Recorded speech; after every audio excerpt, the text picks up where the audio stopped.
Bismillahirrahmanirrahim. Assalamualaikum warahmatullahi wabarakatuh. Innal hamdalillahi nahmaduhu wa nasta'inuhu wa nastaghfiruh wa na'udzu billahi min syururi anfusina wa min sayyiati a'malina may yahdihillahu fala mudhillalah wa may yudlilhu fala hadiyalah. Asyhadu an la ilaha illallah wahdahu la syarikalah wa asyhadu anna Muhammadan abduhu wa rasuluhu alladzi la nabiyya wa la rasula ba'dah, amma ba'du. Para hadirin bapak-bapak, ibu-ibu yang dimuliakan Allah Subhanahu wa taala, alhamdulillah pada subuh hari ini kita bisa berkumpul ya di Masjid Al-Basit yang insyaallah dimuliakan Allah Subhanahu wa taala. Dan ini tentu semua adalah berkat dari nikmat Allah Subhanahu wa taala kepada kita semua, sehingga sepatutnya kita bersyukur atas segala nikmatnya ini. Salat dan salam mudah-mudahan tetap tercurah kepada Nabi Muhammad SAW, pada para sahabat tabi'in dan para pengikutnya sampai hari kiamat. Hadirin jamaah yang dimuliakan Allah Subhanahu wa taala, apabila kita merenungkan kemudian mengambil i'tibar membaca ayat-ayat Al-Qur'an, ternyata kita menemukan banyak sekali di dalam Al-Qur'an itu cara Allah menjelaskan tentang berbagai hal itu menggunakan cerita. Di cerita tentu saja tentang sesuatu yang terjadi pada masa lalu. Dan di dalam Al-Qur'an Allah Subhanahu wa taala kalau menceritakan sesuatu itu tentu sesuatu yang nyata terjadi. Jadi bukan fiksi, bukan hayalan. Karena bagi Allah itu tidak ada pentingnya untuk menceritakan sesuatu yang hanya dihayalkan saja. Kan kalau manusia bikin cerita itu selalu dua. Pertama ada cerita yang sungguhan. Nah, cerita sungguhan itu namanya sejarah. Ada juga cerita hayalan, rekaan. Namanya fiksi. Nah, kita suka baca novel, suka baca roman, suka nonton film, itu kan semua rekaan semua. Tapi bagi Allah Subhanahu wa taala yang diceritakan itu semuanya adalah nyata, karena Allah alimun khabir. Allah itu maha mengetahui, khabir, maha tahunya itu sampai ke detail-detailnya. Jadi bukan cuma tahu di permukaan saja, bukan tahu umumnya saja, sampai hal yang paling detail saja Allah tahu. Itu karena kan pengetahuan Allah yang tidak terbatas tadi. Bahkan jangankan yang zahir-zahir, yang gaib saja Allah tahu. Itu kan Allah tahu juga apa yang ada di dalam hati kita, alimum bidzatis sudur. Nah, makanya ketika kita membaca ayat Quran, di Quran itu kemudian banyak cerita tentang masa lalu, apa yang diceritakan itu benar semua, kejadian semua. Ada cerita misalnya seperti Nabi Sulaiman yang berbicara dengan burung hudhud ya. Hudhud tidak disebutkan di Quran, tetapi nanti dalam riwayat disebutnya dia hudhud. Kemudian ada kisah dialognya Nabi Sulaiman dengan jin. Bangsa jin yang disebut ifrit di Quran itu, qala ifritun minal jinni. Berkatalah ifrit, dia adalah dari bangsa jin. Itu bisa sampai ngobrol ya dengan Nabi Musa dan sebagainya. Itu semuanya adalah kejadian yang nyata. Walaupun nanti ada sebagian orang yang pikirannya sudah terkontaminasi dengan cara fikirnya orang-orang kafir, ada yang menyebut wah itu di Quran juga ada cerita fiksi. Karena apa? Ada cerita yang nggak masuk akal. Cerita manusia ngobrol dengan burung, Nabi Musa mendengarkan semut berbicara dan sebagainya gitu ya. Itu dianggap sebagai cerita fiksi, cerita bohongan. Bagi Allah itu tidak ada pentingnya dan nggak ada untungnya juga menceritakan hal-hal yang tidak kejadian. Apalagi bagi Allah kan tidak ada yang khayalan, semua bagi Allah itu nyata gitu. Khayalan itu buat kita yang pengetahuan kita terbatas. Nah, makanya semua yang ada dalam Al-Quran tentang apa yang terjadi di masa lalu adalah sejarah. Semuanya adalah cerita yang sungguh-sungguh terjadi. Dan ini salah satu cara Allah Subhanahu wa taala menjelaskan tentang berbagai hal. Bahkan tentang masalah-masalah akidah saja, keyakinan kita tentang apa yang harus kita yakini dari ajaran Islam itu banyak diceritakan oleh Allah dengan cara menceritakan sejarah. Nah, tujuannya untuk apa? Allah kemudian menyebutkan di dalam surat Yusuf dan yang semisal ini ada di surat yang lain. Allah mengatakan, a'udzubillahi minasyaitonirrajim, faqsus al-qasasa la'allahum yatafakkarun. Jadi Allah mengatakan faksus, ceritakanlah oleh kamu al-qasasa, kisah-kisah. Buat apa? La'allahum yatafakkarun, supaya mereka itu mikir. Nah, ternyata ya, tujuan daripada Allah Subhanahu wa taala menceritakan apa yang terjadi di masa lalu itu adalah supaya kita berpikir. Jadi pikiran ini akan terangsang, pikiran kita ini akan hidup, pikiran kita ini akan punya banyak sekali maklumat, masukan-masukan dalam dalam benak kita, sehingga kita nanti bisa memikirkan banyak hal itu apabila kita memiliki cerita tentang masa lalu. Dan bahkan semua ilmu pengetahuan itu tentang apa yang sudah terjadi, Pak. Kita belajar apa saja, kan namanya ilmu itu kan hasil mikir. Kalau kita punya ilmu, itu hasil dari kita memikirkan berbagai hal. Nah, semua ilmu itu hasil dari apa yang terjadi di masa lalu. Jadi kita mengungkap kembali apa yang terjadi di masa lalu, kemudian jadi ilmu buat kita. Coba ilmu apa yang tidak masa lalu itu? Kita misalnya belajar ilmu teknik. Wah, apa hubungannya teknik dengan masa lalu itu? Semuanya masa lalu, Pak.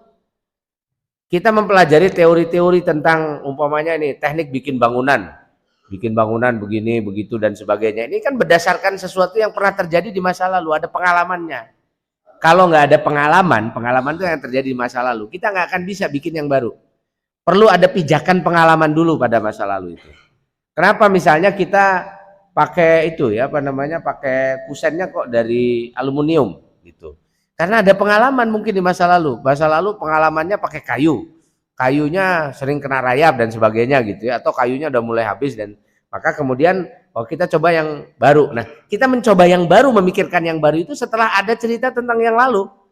Jadi nggak mungkin kita mencari yang baru kalau yang lalu kita nggak tahu.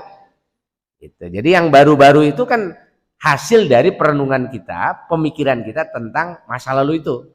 Makanya Allah mengatakan faksus al-qasasa, kamu harus punya cerita tentang masa lalu itu. Buat apa? La'allahum yatafakkarun, supaya kamu mikir.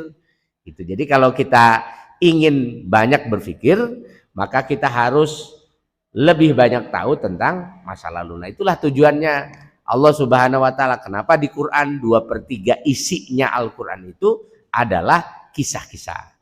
2/3 isinya Al-Quran, cara Allah mengajari kita tentang berbagai hal itu adalah dengan cerita-cerita. Bahkan untuk membongkar ini saja, keyakinan tentang hal yang mendasar akidah Allah itu menggunakan cerita, kisah. Contoh umpamanya, ketika Allah ingin mengoreksi pemikirannya orang-orang Nasrani. Ini kan di Quran disebutkan walan tardo ankal yahud walan nasara hatta tattabi'a millatahum. Selamanya kepada kalian itu tidak akan ridho. Siapa yang tidak akan ridho itu? Pertama orang Yahudi. Yang kedua an-nasara, orang-orang Nasrani. Nah, kita ini sampai hari kiamat punya challenge, punya tantangan dari dua agama besar, dua keyakinan besar, yaitu dari orang-orang Yahudi dan dari orang-orang Nasrani. Itu selamanya ya begitu kan gitu ya. Kenapa? Karena ya ini udah akhir zaman. Kalau udah akhir zaman, diturunkannya Nabi Muhammad SAW sudah pertanda bahwa kiamat itu sudah dekat. Cuma dekatnya sedekat mana kita nggak tahu kan. Allah alam, itu dirahasiakan oleh Allah Subhanahu wa taala. Makanya kalau ada yang sok tahu meramal-ramal ini nanti kiamat 2012 gitu ya. Nanti kiamat tahun 2000 berapa, wah itu udah tinggalin aja, Pak. Gitu ya, dia sudah melampaui para malaikat, dia melampaui para nabi kan itu ya. Bahkan malaikat saja nggak tahu kiamat kapan terjadi, Pak. Gitu ya, ketika Nabi ditanya mata sa'ah oleh malaikat Jibril, jawaban Nabi apa? Mal mas'ul bi alama minas sa'il. Yang ditanya itu nggak lebih tahu dari yang nanya, gitu. Yang nanya aja nggak tahu, apalagi yang ditanya kan gitu ya tentang kiamat itu. Artinya Nabi tidak tahu, malaikat pun nggak tahu gitu ya. Dia mata sa'ah, kiamat itu kapan? Kiamat nggak, kita nggak pernah tahu kapan terjadinya. Cuma Allah memberitahukan bahwa Nabi Muhammad itu adalah Nabi akhir zaman, ya khatamul anbiya wal mursalin. Dia adalah penutup para nabi dan para rasul, sehingga udah nggak ada lagi nabi setelah Nabi Muhammad. Kalau nggak ada lagi nabi setelah Nabi Muhammad, berarti ajaran Nabi Muhammad itu dia sampai kiamat. Nah, karena sampai kiamatnya ini jarak waktunya bagi Allah Subhanahu wa taala kan nggak lama. Karena bagi Allah kan inna yauman inda rabbika ka alfi sanatin mimma ta'udun. Satu hari dalam hitungannya Allah itu ka alfi sanatin, seperti 1000 tahun mimma ta'udun dalam hitungannya kita gitu. Jadi kalau sekarang Nabi Muhammad sampai ke kita jaraknya hampir 1500 tahun ya, 1444 dari hijrah Nabi, ya 1500 tahunan kurang. Nah berarti kan ini kalau dalam hitungan Allah ini baru 1,5 hari ini. Nah, jadi kiamatnya kalau terjadi 500 tahun lagi berarti cuma ya nunggu 2 hari aja kan kiamat itu. Nunggu 2 hari bagi siapa? Bagi Allah Subhanahu wa taala. Ya kita sih yang menjalaninya seperti lama. Padahal kita juga nggak lama juga hidup di dunia ini. Itu paling kita hidup berapa tahun lah, 60 tahun, 70 tahun, 80 tahun juga udah lama sekali.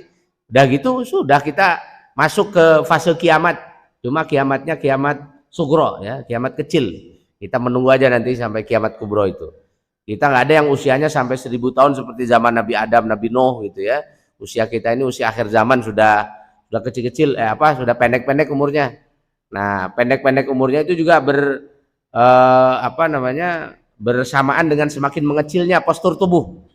Dalam hadis itu disebutkan bahwa panjangnya Nabi Adam itu, tingginya Nabi Adam adalah 60 hasta, Pak.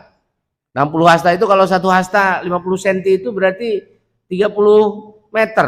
Wah, ini 30 meter semana, Bu?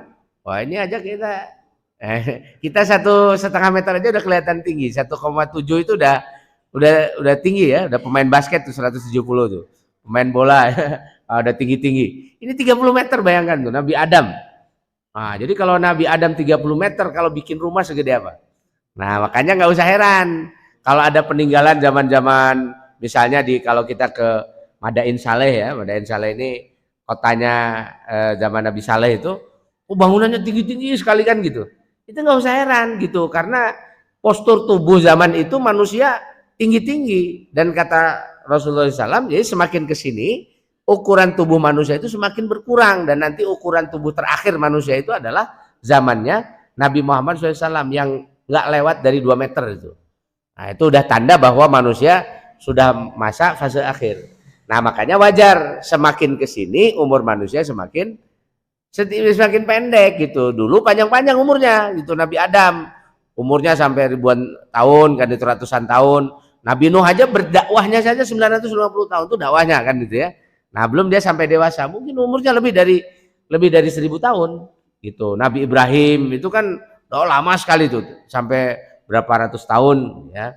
Nah pada masa itu mungkin ya lama-lama waktu perjalanan manusia itu ya karena tadi itu ya, memang dunianya seperti itu. Dan nanti ketika dunia akan dihancurkan oleh Allah Subhanahu wa taala, di akhir zaman diutus Nabi Muhammad. Dan Nabi Muhammad itu tantangannya nggak banyak, misalnya kan gitu ya, udah dikasih tahu sama Allah, tantanganmu nanti dan umatmu sampai akhir zaman itu cuma dari 2 pihak aja, satu dari Yahudi, satu lagi dari Nasrani. Sekarang ya kita menghadapi tantangan itu ya dari situ, walaupun nanti Yahudi Nasrani ini dia bikin cara-cara menghadapi umat Islam itu yang agak beda. Kalau dulu zaman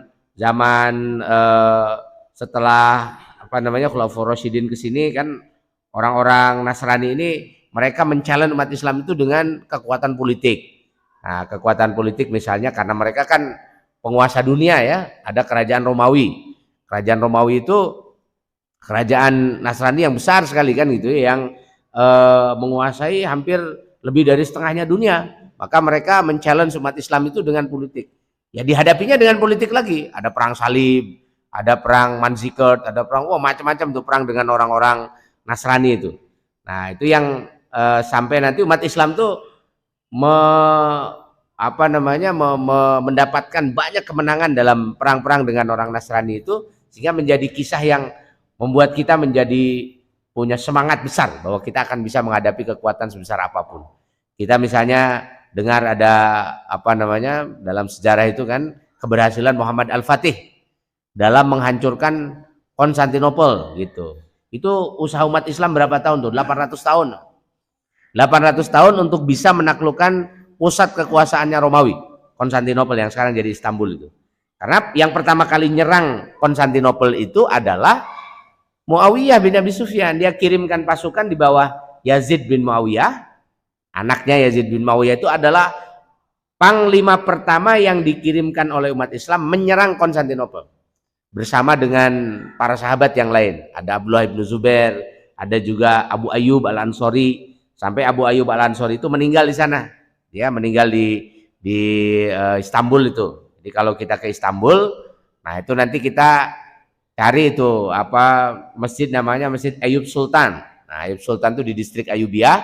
Di sana ada makamnya Abu Ayyub Al-Ansori. Nah, itu ditemukan oleh A'aq Syamsuddin, ya, muridnya gurunya dari Muhammad Al-Fatih, yang dia setelah menaklukkan Istanbul itu karena membaca kisah sejarah bahwa Abu Ayyub meninggal di sana, dia cari di mana itu makamnya Abu Ayyub. Nah, ketemulah makamnya Abu Ayyub, kemudian ditandai. Nah, ditandai dengan menanam satu pohon yang pohonnya sekarang usianya udah dari tahun 1457 itu ya. Ketika ditemukan ini ditemukan makamnya Abu Ayyub Al-Ansori, sampai sekarang nggak ditebang-tebang tuh pohonnya, besar sekali. Itu sudah sangat besar di samping makamnya Abu Ayyub Al-Ansori itu. Nah, itu kita lihat ya bagaimana heroisme dari umat Islam menghadapi orang-orang Romawi itu yang waktu itu berkuasa ya. Dan Romawi waktu itu adalah kerajaan Kristen, kerajaan Nasrani itu mereka mendeklarasikan diri sebagai kerajaan Nasrani. Jadi mereka itu adalah representasi dari Tuhan, kerajaan Tuhan. Benteng Konstantin itu konon dipercaya oleh orang-orang Kristen adalah benteng yang dilindungi oleh para malaikat, dilindungi oleh Yesus, dilindungi oleh kekuatan yang besar dan tidak akan dihancurkan oleh kekuatan apapun. Tapi kepercayaan itu runtuh tiba-tiba ketika Muhammad Al-Fatih berhasil menembusnya tahun 1453. Nah, kan ini tantangan zaman itu. Tapi setelah zaman itu, orang-orang Nasrani mikir ini menghadapi umat Islam kalau dengan cara-cara yang dengan cara militer fisik begitu, nggak pernah menang mereka itu. Akhirnya mereka mengubahkan polanya. Apa sih yang menjadi kekuatan umat Islam? Pelajari oleh mereka itu. Oh, ternyata kekuatan umat Islam itu setelah dipelajari itu ada di ilmu pengetahuan. Jadi apa sih yang menyebabkan umat Islam itu hebat? Umat Islam ternyata mereka ini terbuka terhadap ilmu pengetahuan. Jadi yang pertama kali maju ilmu pengetahuannya antara umat Islam dengan Nasrani itu umat Islam lebih maju duluan. Jadi umat Islam ini dia berusaha untuk mencari temuan-temuan baru dalam berbagai hal. Itu karena tadi umat Islam itu dia terbuka terhadap sejarah, terbuka terhadap ilmu yang terjadi, apa saja yang sudah ditemukan manusia. Dan karena keterbukaan umat Islam untuk menggali ilmu pengetahuan itu, banyak temuan-temuan baru umat Islam ini yang oleh orang Nasrani tidak bisa ditemukan. Kenapa mereka nggak bisa menemukan? Karena mereka udah terikat doktrin bahwa kebenaran itu ada di gereja. Jadi kalau kebenaran itu ada di gereja, apa-apa yang bertentangan dengan pikirannya gereja, berarti dia adalah bukan merupakan kebenaran. Banyak orang Eropa itu yang menemukan satu penemuan baru, lalu bertentangan dengan gereja. Ini yang bertentangan dengan gereja, bunuh. Itu masuk ke pengadilan inkuisisi. Ada tokoh yang terkenal namanya Kopernikus. Nah, Kopernikus ini kan belajar dari umat Islam. Dia setelah belajar dari umat Islam menemukan satu ilmu baru ya, ilmu baru yaitu tentang bumi bulat, Pak. Gitu ya, bahwa bumi itu ternyata tidak datar seperti keyakinannya orang-orang Nasrani. Jadi kalau sekarang ada rame-rame ada flat earth gitu ya, flat earth itu bumi datar. Itu cuma melanjutkan pikirannya orang-orang Nasrani gereja pada abad pertengahan itu, zaman ke-8. Tiba-tiba di kita banyak juga orang Islam tuh yang ikut-ikut flat earth. Terus sok-sokan pakai dalil Quran, wal ardo madadnaha wal ardo farashnaha. Bumi itu kami hamparkan, kami bikin dia menjadi datar. Padahal dia lupa Allah juga mengatakan dahaha. Nah, bumi itu dahaha, oleh Allah itu dibikin dahaha. Dah itu bulat telur ya. Jadi oleh Allah itu dibikin bulat telur, tapi dalam perasaan kita menghampar. Jadi sebenarnya kalau di Quran itu tidak ada pernyataan yang sangat tegas yang mengatakan bahwa bumi itu menghampar, itu nggak ada, karena yang menyatakan bumi bulat juga ada. Jadi artinya Quran ini mengakui realitas bahwa bumi ini bulat, tetapi dalam kesadaran kita, walaupun bumi bulat itu tidak seperti kita berjalan di atas bola kan gitu ya, tapi kita Kesadaran kita menghampar saja. Dan itu kan kenyataan begitu. Kesadarannya menghampar, tapi kenyataannya kalau kita lihat bumi dari kejauhan itu adalah bulat dan faktanya banyak kan gitu. Nah, Kopernikus dia dapat itu apa namanya pengetahuan tentang bumi itu bulat dan masuk akal kan gitu ya setelah dijelaskan secara ilmu pengetahuan begini dalam ilmu astronomi kan banyak sekali itu penjelasannya. Akhirnya dia setuju juga dan dia kemudian mengumumkan ke murid-muridnya bahwa bumi bulat. Wah, gereja nggak terima kan gitu ya, karena doktrin dalam gereja selama ini bahwa bumi itu menghampar gitu kan, bumi menghampar. Akhirnya dipanggil Kopernikus ini, diajukan ke pengadilan, dihukum mati, Pak. Itu dia hukum mati karena dianggap bertentangan pikirannya dengan gereja gitu. Ini inkuisisi sampai begitu itu nasibnya Kopernikus. Nanti ada Galileo itu cerita masyhur lah di kalangan orang-orang Nasrani itu. Dan mereka sendiri yang cerita itu ya, bukan kita yang cerita. Nah, ini menandakan bahwa sewaktu mereka menghadapi umat Islam dengan kekuatan militer, ada yang mereka lupakan, yaitu apa? Ilmu pengetahuan. Dan umat Islam itu kenapa bisa lebih hebat tuh karena terbuka terhadap ilmu pengetahuan. Nah, itu dalam pikiran mereka, menurut mereka begitu kan gitu ya. Akhirnya mereka berusaha untuk menghadapi umat Islam itu dengan cara itu. Apa yang mereka lakukan? Yaitu berusaha untuk masuk ke dalam dunia ilmu pengetahuan. Nah, setelah itu kan di Eropa ada namanya Renaissance. Di Eropa itu ada zaman pencerahan ya. Mereka mulai menggali ilmu pengetahuan. Nah, cuma mereka ini karena mereka sudah tidak percaya kepada agama, ilmu pengetahuan akhirnya disingkirkan dari agama.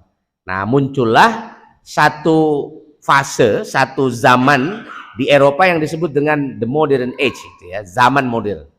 Zaman modern itu apa? Zaman di mana orang-orang Eropa, orang Kristen, Nasrani, Yahudi itu udah nggak percaya sama agama. Jadi orang Nasrani walaupun sekarang mereka agamanya Nasrani, tapi agama nggak mereka percayai. Tidak dipercaya untuk apa? Tidak dipercayai untuk menjadi bagian dari ilmu pengetahuan. Jadi mereka memisahkan antara ilmu pengetahuan dengan agama. Terus agama ada di mana? Ya agama itu cukup sajalah. Tempatnya itu di gereja saja. Jadi kalau mereka butuh agama itu hanya untuk persoalan-persoalan yang mereka sebut sebagai persoalan privat atau persoalan pribadi. Nah, ini orang-orang Nasrani begitu kan gitu. Jadi mereka menjadikan agama itu di ruang-ruang privat. Jadi kalau sekarang ada orang Islam yang mengajarkan, oh kalau urusan agama itu ya di masjid aja lah. Kalau urusan agama itu ya urusan pribadi, urusan individu. Dia sudah terpengaruh itu oleh orang-orang Nasrani, oleh orang-orang Yahudi yang menjadikan agama mereka hanya ada di ruang-ruang privat, di tempat-tempat ibadah saja. Di luar itu mereka tidak menjadikan agama sebagai referensi dalam kehidupan mereka. Maka muncullah satu zaman dengan ideologi yang disebut dengan sekularisme. Nah, hari ini kita menghadapi itu. Jadi kita sedang tidak menghadapi orang Kristen itu dengan agamanya, karena orang Kristen sendiri nggak pede kok Pak sebenarnya. Jadi mereka itu kalau nyebar-nyebarin agama Kristennya sendiri, itu cuma sekedar buat di ini aja, di gereja aja. Kalau dalam kehidupan sehari-hari udah nggak percaya diri.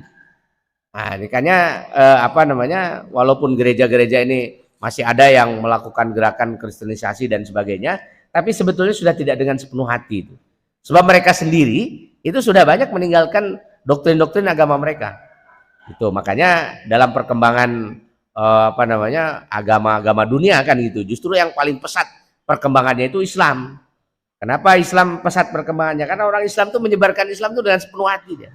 Dengan keyakinan yang penuh bahwa Islam ini adalah satu keyakinan yang dia all embracing ya, dia mengurusi dan memikirkan semua aspek dalam kehidupan kita ini. Nah, dalam kehidupan kita. Nah, seperti itu ya. Jadi challenge-nya sekularisme sekarang ini itu datang dari orang Yahudi dan Nasrani. Sehingga Allah mengatakan walan tardu'an kal yahudu walan nasara hatta tattabi'a millatahum, itu kalau zaman sekarang itu bukan lagi kita menghadapi orang-orang Kristen secara militer, secara politik secara militer dan dengan kekuasaan itu tidak, tapi tantangannya orang-orang Nasrani Yahudi kepada kita ini sekarang adalah lewat pemikiran gitu. Jadi pemikiran dengan menyebarkan ilmu pengetahuan tapi yang dilepaskan dari agama. Dan kita sudah merasakan itu sebenarnya. Jadi tantangan kita dalam dunia ilmu pengetahuan itu, kok ilmu itu nggak ada hubungannya sama agama kita. Jadi ilmu itu dijauhkan dari agama. Nah, ketika kita ketemu dengan dengan ilmu pengetahuan yang sengaja dijauhkan dari agama, berarti itu pengaruh dari Yahudi Nasrani itu kuat sekali. Gitu ya, kuat sekali itu sekularisme itu. Nah, makanya benar kata Allah Subhanahu wa taala, walan tarduan kal yahud walan nasara hatta tattabi'a millatahum. Sampai kamu ngikut milah mereka. Milah itu keyakinan agama mereka, apa yang mereka percaya dan yakini hari ini. Nah, itu seperti itu Allah Subhanahu wa taala kan gitu ya, ketika mengatakan seperti itu saja, bahwa kamu nanti tidak akan akan menghadapi challenge ini dari orang Yahudi dan orang Nasrani. Itu kalau kita mikir, kok Yahudi Nasrani ya yang men-challenge kita. Nah, kalau kita membuka lembaran-lembaran sejarah seperti tadi kan gitu ya, kita buka di masa lalu itu, maka kita kemudian jadi tergugah pikiran kita.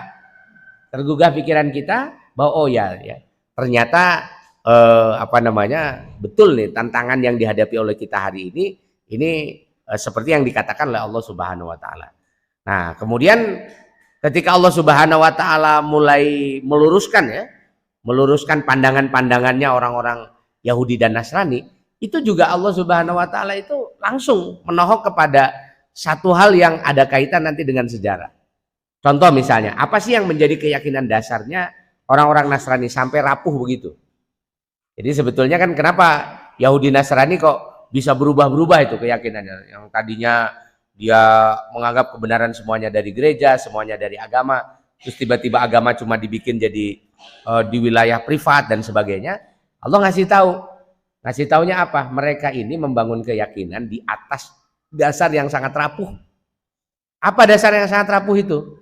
Dasar yang sangat rapuh itu adalah sesuatu yang mereka yakini sebagai kejadian yang nyata terjadi, tapi ternyata itu kejadiannya nggak seperti itu gitu. Jadi keliru di dalam memandang peristiwa sejarah di masa lalu itu. Kan salah satu yang menyebabkan Kristen berkembang sekarang ini karena doktrin yang disebut dengan doktrin tentang Yesus sebagai juru selamat. Nah, kalau upacaranya itu upacara Paskah. Makanya Paskah itu lebih besar daripada daripada Natal. Jadi Paskah itu peristiwa dari mulai Yesus dikorbankan di tiang salib, kemudian dikuburkan dalam keyakinan Kristen ya. Kemudian diangkat lagi oleh Tuhan kan itu ya. Jadi ada namanya kenaikan kan. Ada wafatnya Isa Al-Masih, kemudian ada kenaikan Isa Al-Masih. Nah, kenaikan Isa Al-Masih itu disebut sebagai hari Paskah dan ini adalah dasar keyakinannya orang-orang Nasrani. Itu sekarang ini ya, terutama Nasrani dari Romawi. Jadi siapa yang meyakini bahwa Yesus dia menebus dosa manusia, maka itulah orang-orang Nasrani. Jadi Nasrani itu keyakinannya ada di Paskah itu, penyaliban Yesus. Makanya lambang Nasrani itu salib. Gitu. Kenapa lambangnya salib? Ya karena itu keyakinan dasarnya. Gitu kan. Jadi bahwa yang disebut dengan orang Kristen itu adalah mereka yang meyakini Yesus disalib untuk menebus dosa-dosa manusia. Nah, sehingga nanti manusia ini siapa yang percaya, sudah dia selamat semuanya, masuk surga gitu. Jadi gampang sekali masuk surganya itu. Jadi kalau yakin Yesus disalib. Kan Allah itu langsung aja kepada persoalannya kan gitu ya. Nah, karena Allah itu mengatakan begini di Quran ya, wa ma qataluhu wa ma salabuhu walakin syubbiha lahum. Wa ma qataluhu, ini orang Kristen ini gimana sih kan gitu ya, kira-kira gitu. Wa ma qataluhu, mereka ini orang-orang Yahudi itu tidak pernah membunuh Nabi Isa. Wa ma salabuhu, dan juga tidak pernah menyalib Nabi Isa. Walakin syubbiha lahum, tetapi syubbiha. Syubbiha ini ada dua maknanya. Syubbiha ini makna pertama, Nabi Isa sewaktu mau disalibkan, dia diangkat oleh Allah Subhanahu wa taala, barrafa'ahullah. Tapi Allah mengangkat ya Nabi Isa ini ke langit. Lalu siapa yang disalibkan? Siapa yang ditangkap? Siapa yang dibunuh? Yang dibunuh ini adalah seseorang yang syubbiha. Syubbiha ini diserupakan dengan Nabi Isa lahum untuk mereka. Jadi orang-orang Nasrani ini mereka tersamar. Ternyata yang mereka yang disalibkan oleh yang ditangkap, dibunuh dan disalibkan oleh orang-orang Yahudi itu bukan Nabi Isa, tetapi seseorang yang lain. Nah, di dalam beberapa keterangan tuh disebut bahwa namanya adalah Yudas, ya, Yudas Iskariot. Tapi itu keterangannya di di Israiliyat, ya, di cerita-ceritanya orang-orang Israel. Dalam Injil Barnabas misalnya dan disebutkan begitu. Nah, itu nanti juga dikutip dalam riwayat-riwayat dalam tafsir Ibnu Katsir menceritakan tentang siapa yang diserupakan oleh Allah Subhanahu wa taala. Nah, itu makna yang pertama dari dari kata syubbiha itu. Dan ini makna yang paling banyak dipakai oleh para mufassirin dari kata syubbiha. Makna yang kedua, ini walaupun tidak bertentangan ya, ini bisa juga maknanya yang disebut dengan syubbiha itu disamarkan. Disamarkan itu maksudnya mereka itu nggak yakin betul bahwa peristiwa itu benar-benar terjadi, yang disalibkan itu Yesus. Jadi mereka tuh nggak tahu persis, nggak bisa membuktikan secara faktual, meyakinkan bahwa yang disalib itu betul-betul adalah Nabi Isa. Nah, jadi itu kata syubbiha. Jadi artinya ketika Allah mengatakan walakin syubbiha lahum, Allah ini menggunakan pendekatan sejarah, pendekatan tentang sesuatu yang terjadi di masa lalu. Coba lihat ini. Satu agama yang berkembang besar, banyak pengikutnya, tapi ternyata akidahnya, keyakinannya itu rapuh sekali. Dia dibangun di atas sesuatu yang mereka sendiri nggak yakin. Coba sekarang ini orang-orang Kristen tanya, coba kamu punya bukti sejarah nggak bahwa yang disalib itu adalah Yesus? Gak ada yang bisa membuktikan itu. Itu cuma keyakinan-keyakinan yang dibangun ratusan tahun setelah Nabi Isa-nya nggak ada. Jadi Nabi Isa nggak ada, lalu bikin cerita-cerita itu. Karena kan ketika Nabi Isa disalib, nggak tiba-tiba ada keyakinan tentang ketuhanan Yesus, penyaliban Yesus itu nggak ada. Kan perkembangannya itu baru setelah agama Kristen berkembang di Romawi. Kemudian ada di Konsili Nikea itu ya, Konsili Nikea pertama 325, abad keempat berarti itu ya. Nabi Muhammad memang belum lahir. Nabi Muhammad lahir abad ke-6. Jadi 2 abad sebelum kelahiran Nabi Muhammad. Keyakinan Nasrani ini sudah berkembang di Romawi dan dijadikan sebagai agama resmi. Salah satu yang ditetapkan di dalam Konsili Nikea itu adalah tentang pertama penyaliban Yesus. Itu bahwa yang disebut dengan kekristenan itu adalah kepercayaan kepada penyaliban Yesus. Yang kedua, dalam Konsili Nikea itu ditetapkan tentang ketuhanan Yesus. Jadi ternyata ketuhanan Yesus itu ditetapkan hasil musyawarah gitu ya, musyawarah para uskup gitu. Jadi setelah perdebatan lama, kita ini harus ambil keputusan, Yesus ini Tuhan apa bukan. Nah, kira-kira gitu. Akhirnya ditetapkanlah dengan alibi penyaliban itu dan Yesus sebagai penebusan dosa, maka kemudian ditetapkan Yesus sebagai Tuhan gitu. Jadi makanya di Alkitab nggak ditemukan itu ya tentang ketuhanan Yesus. Coba cari di Injil Perjanjian Lama, Perjanjian Baru, di mana yang menyebutkan Yesus sebagai Tuhan, itu nggak ada. Itu dari mana? Di konsili. Itu Konsili Nikea yang pertama itu 325 ya. Terus penetapan nanti hari kelahiran Yesus tanggal 25 Desember itu juga di konsili itu, hari kelahiran Tuhan. Kenapa begitu? Itu kan sebagai negosiasilah dengan orang-orang Romawi. Jadi ketika Romawi mau menjadikan Kristen sebagai agama resmi, mereka tidak boleh mengubah tradisi yang sudah berkembang. Di Romawi itu kan sudah ada tradisi tanggal 25 Desember itu ada upacara memperingati hari kelahiran Dewa Matahari. Ya, dewa mereka kan itu ya. Nah, makanya kalau ini diganti bahaya gitu. Makanya akhirnya diganti aja ceritanya. Jadi itu bukan kelahiran Dewa Matahari, tapi kelahiran Yesus ya. Jadi Yesus lahirnya tanggal 25 Desember. Makanya di Kristen ikhtilaf, Pak. Gitu. Jadi ikhtilaf. Orang Kristen aja beda-beda gitu. Kalau misalnya seperti Advent ya, Advent itu dia nggak merayakan tidak merayakan Natal 25 Desember, dia Natalnya 7 Januari gitu. Yang ortodok tuh Natalnya lain lagi tuh, bulan apa ya, Juli atau Agustus apa gitu. Jadi lain-lain. Jadi ini kelahiran Tuhan aja ikhtilaf kan gitu ya. Jadi beda-beda, padahal tuh keyakinan dasar gitu ya. Namanya akidah. Nah, Allah itu menunjukkan tuh, coba lihat tuh. Orang Kristen ini dia karena membangun satu keyakinan tapi di atas klaim sejarah yang sangat lemah sekali kan gitu. Walakin syubbihalau. Mereka aja bingung kan gitu ya, bingung, nggak punya data sejarah itu ya tentang apa yang sesungguhnya terjadi pada waktu orang-orang Yahudi mengejar Nabi Isa itu. Karena orang Yahudi kan Mereka nggak mau ya ada nabi bukan keturunan dari Yahuda, gitu kan. Yahudi ini kan Bani Israel juga, cuma dari keturunan dari anaknya Nabi Yakub namanya Yahuda. Nah itu ada keturunannya disebut dengan Yahudi, gitu. Jadi Yahudi ini mereka nggak mau kan Nabi Isa Bani Israel, tapi bukan dari keturunannya Yahuda itu. Kejar-kejar mau dibunuh kan itu. Seperti mereka membunuh Nabi Zakaria. Nabi Yahya juga dikejar-kejar, cuma diselamatkan oleh Allah Subhanahu wa taala. Nabi Isa juga begitu kan gitu. Tapi itu kan gagal, mereka nggak wa ma qataluhu wa ma salabuhu. Kemudian mereka tidak bisa membunuh, tidak bisa menyalib juga. Allah menyelamatkan kan Nabi Isa. Gitu. Nah, ini kan cara Allah Subhanahu wa taala itu menjelaskan satu keyakinan. Dan kalau ini oleh orang-orang Nasrani itu dipahami dengan baik ya, mereka membangun keyakinan kok di atas sesuatu yang sangat rapuh gitu ya. Satu klaim sejarah yang oleh Allah Subhanahu wa taala dijelaskan, dan itu betul sekali secara historis. Jadi kalau itu dibaca oleh sejarawan, lalu sejarawan mencari ya bukti-bukti mengenai penyaliban Yesus tadi itu, memang nggak ada cari buktinya, itu susah. Itu hanya keyakinan tadi itu ya, dalam tanda petik itu keyakinan palsu aja. Jadi mereka meyakini itu terjadi, padahal apa buktinya itu ya nggak jelas kan gitu ya. Tidak ada yang punya bukti yang jelas tentang itu. Nah, itu cara-cara Allah yang menjelaskan suatu, bahkan tentang akidah saja itu dijelaskan dengan pendekatan sejarah, dengan pendekatan masa lalu, kisah-kisah itu ya secara tepat.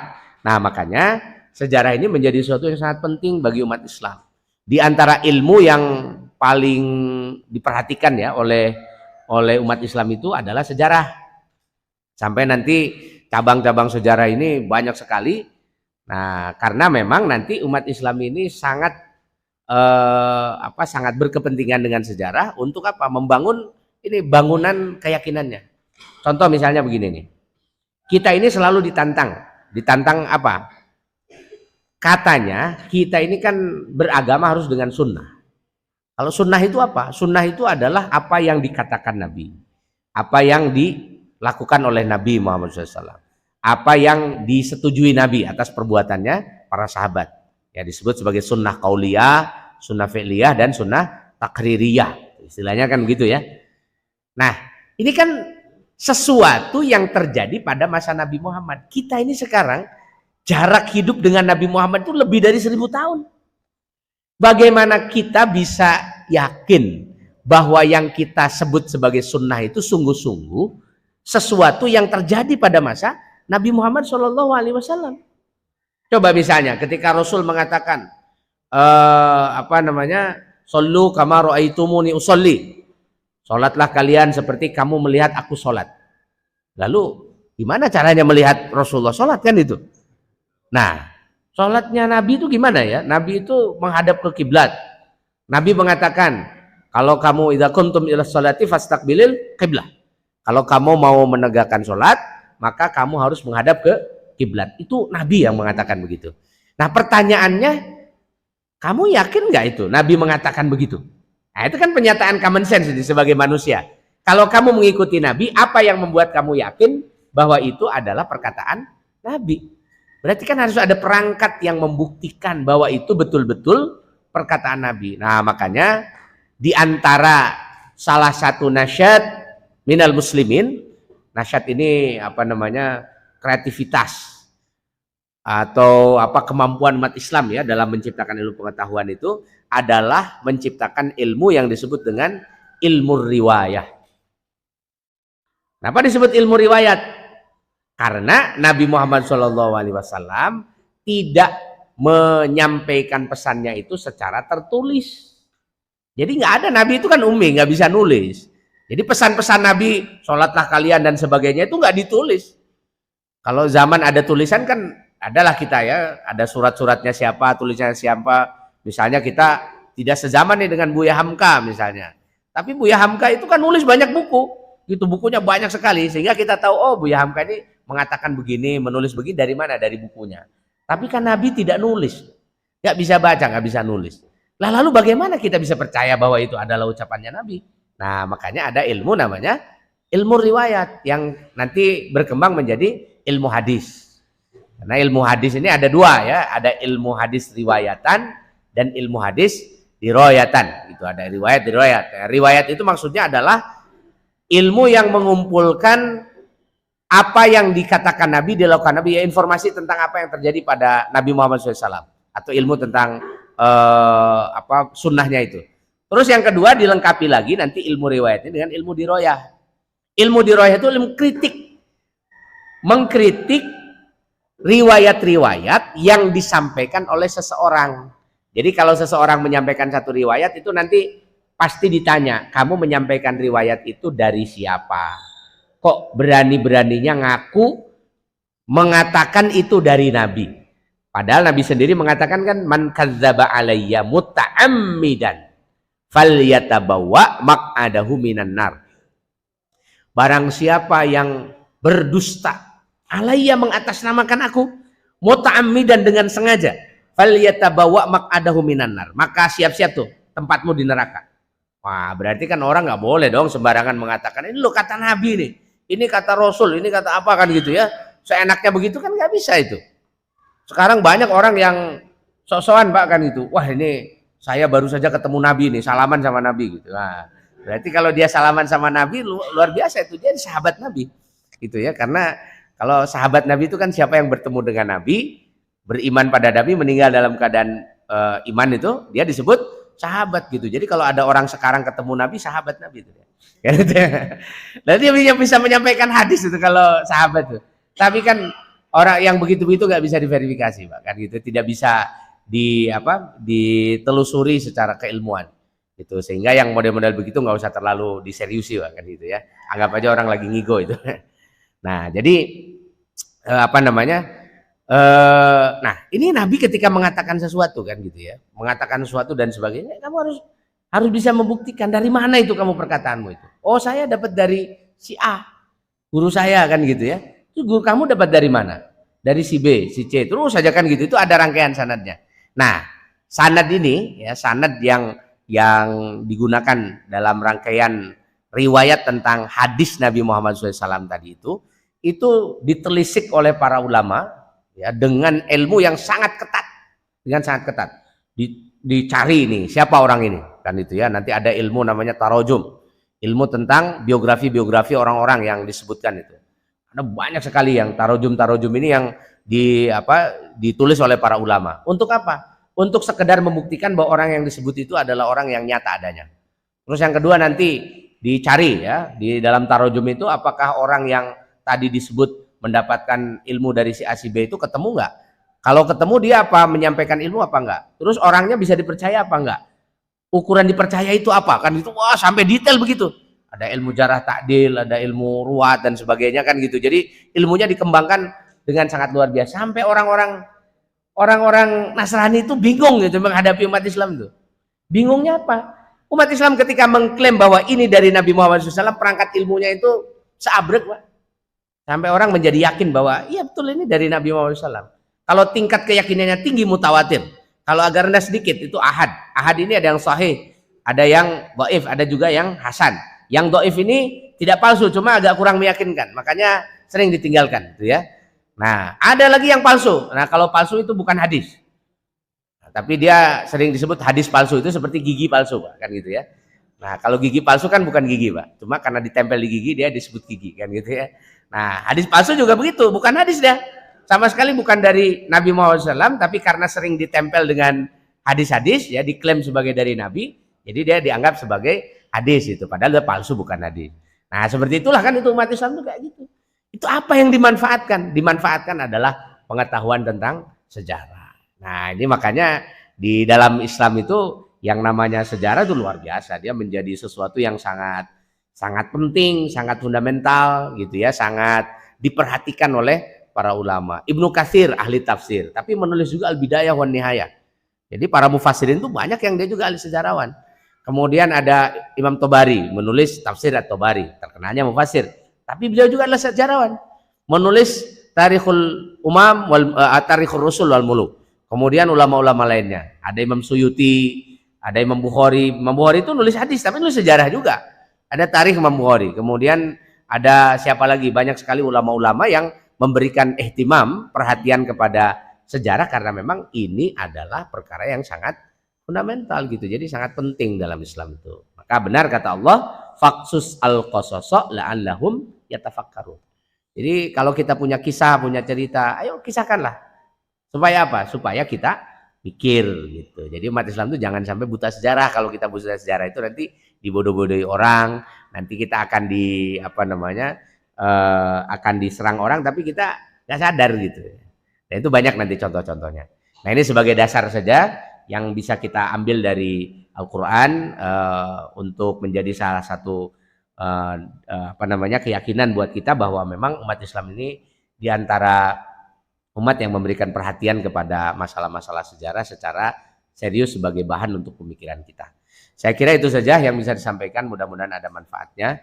Rabbana la tuzigh qulubana ba'da idh hadaitana wa hab lana min ladunka rahmatan innaka antal wahhab. Rabbana atina fid dunya hasanah wa fil akhirati hasanah wa qina adzabannar. Wassalamualaikum warahmatullahi wabarakatuh.